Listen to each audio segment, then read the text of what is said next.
Larry Merrick was killed April 15th when the tunnel that he was working on collapsed on top of him, burying Merrick under a 20-foot high pile of rubble. It is the second fatality in the mine in less than a year, and today, Hecla officials called a news conference to talk about the accidents. KXLY4's Jeff Humphrey is in the studio, and he has what they had to say. Jeff? Well, Hecla officials insist that they are not trading safety for profits when Larry Merrick was killed.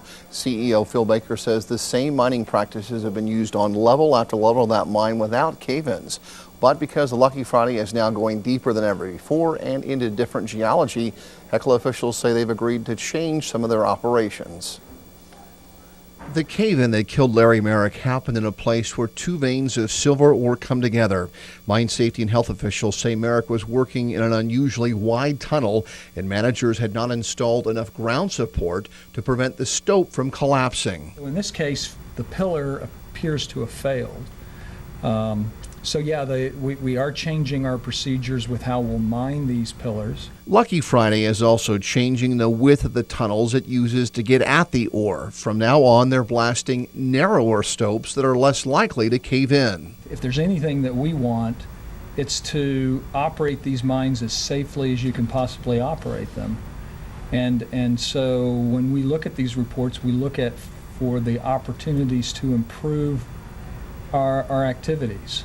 Also tonight, we're getting our first look at how and where a Lucky Friday worker was killed last month. Brandon Gray was trying to level off a 20-foot high pile of broken rock in this underground storage area.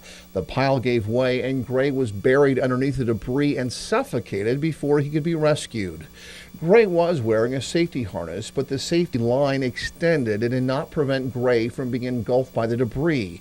Baker thinks Gray may have not been falling fast enough to activate the locking mechanism that would have protected him. It's like your seatbelt. And so when you have that jerk, that solid block locks them in where they can't fall.